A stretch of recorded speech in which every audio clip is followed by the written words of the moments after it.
श्री गोपाळ कृष्ण भगवान की जय। लीळा नंबर 242। माकडाची लाडूची चोरी। बाईसाने सर्वज्ञांसाठी चांगले साखरेचे लाडू तयार करून एका थैलीत भरून ठेवले।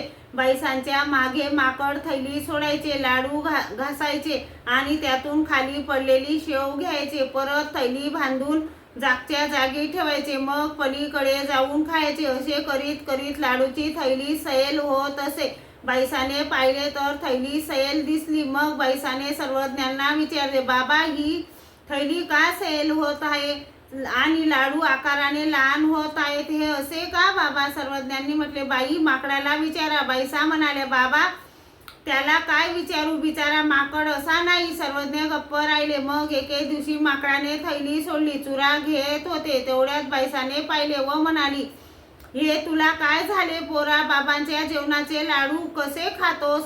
मी बाबांजवळ तू तसा नाहीस म्हणून शिफारस करते आणि तू असे चोरून खातोस।